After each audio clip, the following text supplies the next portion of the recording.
Social media ఒక కత్తి లాంటిది. అది మంచి చేయగలదు, కానీ అదే సమయంలో అబద్ధాలతో సమాజాన్ని నాశనం చేయగలదు. ఒక దారుణమైన నేరం జరిగినప్పుడు బాధితురాలికి న్యాయం జరగాలని కోరుకోవడం మానేసి ఆ 7 మీద ఫేక్ న్యూస్ రొట్టెలు కాల్చుకునే వాళ్లను ఏమనాలి? ఈ రోజు అలాంటి ఒక ఫేక్ న్యూస్ ఎక్స్పర్ట్ అసలు స్వరూపాన్ని బయటపడదాం. ముందుగా నిజంగా ఏం జరిగిందో తెలుసుకుందాం. అయోధ్యలో 22 ఏళ్ల దళిత యువతపై అత్యంత దారుణంగా అత్యాచారం చేసి హత్య చేశారు. అంతటితో ఆగకుండా ఆ మృగాలు ఆమె కళ్ళను కూడా పీకేశారు. ఆ మృతదేహాన్ని ఒక కాలువలో పడేశారు. ఇది వింటుంటేనే గుండె తరుక్కుపోతుంది కదా. ఇది ఒక ఘోరమైన పాశవికమైన నేరం. కానీ శేఖర్ అనే ఒక కంటెంట్ క్రియేటర్ ఏం చేశాడో తెలుసా? ఈ దారుణమైన సంఘటనను అడ్డం పెట్టుకుని ఒక నీచమైన అబద్ధాన్ని ప్రచారం చేశాడు. అయోధ్య రామ మందిరంలో పనిచేస్తున్న దళిత మహిళపై అత్యాచారం జరిగింది అనే ఒక అబద్ధాన్ని చెప్పాడు. अयोध्या के राम मंदिर में काम कर रही एक दलित महिला का जब रेप होता है, उनकी आंखें निकाल के उनकी बॉडी को नाले में फेंक दिया जाता है. రామ మందిరం పేరును హిందూ మతాన్ని బద్నాం చేయడానికి,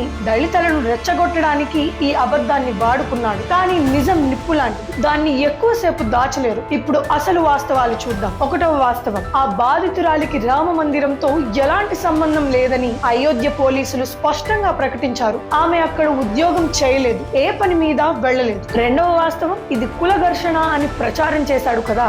और दलितों को लेकर यूपी सरकार के इस रवैये से मैं कोई बहुत ज्यादा अचंभित भी नहीं हूँ. కానీ ఈ కేసులో అరెస్ట్ అయిన 3 నిందితులలో ఒకడు దిగ్విజయ్ సింగ్ రాజ్పుత్, 2వ వాడు విజయ్ సాహు ఓబీసీ, ఇక 3వ వాడు హరిరామ్ కోరి. ఇతను కూడా బాధితురాలిలాగే ఒక దళితుడే, షెడ్యూల్డ్ కులం. ఒక్కసారి ఆలోచించండి, నిందితులలో ఒకడు దళితుడైనప్పుడు ఇది దళితులపై జరిగిన దాడి అని ఎలా ప్రచారం చేస్తారు? మద్యం మత్తులో చేసిన ఈ దారుణమైన నేరానికి కులం రంగు పులిమి సమాజంలో చిచ్చు పెట్టాలని చూస్తున్నారు. ఇది పొరపాటు జరిగిన తప్పు కాదు. ఇది కావాలని ఒక ప్రణాళిక ప్రకారం చేసిన కుట్ర. కేవలం గూగుల్లో ఒక్కసారి సెర్చ్ చేస్తే బయటపడే ఈ నిజాలను దాచిపెట్టి ఫేక్ న్యూస్ వ్యాప్తి చేస్తున్న ఇలాంటి వాళ్ళ ఉద్దేశం ఏంటి? ఒక కంటెంట్ క్రియేటర్ గా కనీస బాధ్యత లేకుండా ఒక అమ్మాయి చావును కూడా తమ ఎజెండా కోసం వాడుకోవడం ఎంతవరకు సమంజసం? ఇలాంటి ఫేక్ న్యూస్ పండితులు కొందరు మన తెలుగు రాష్ట్రాల్లో కూడా ఉన్నారు. వారెవరో మీకు తెలిస్తే కింద కామెంట్స్ లో తెలియజేయండి. ఈ నిజాన్ని అందరికీ చేరేలా షేర్ చేసి అబద్ధాన్ని అంతం చేయండి.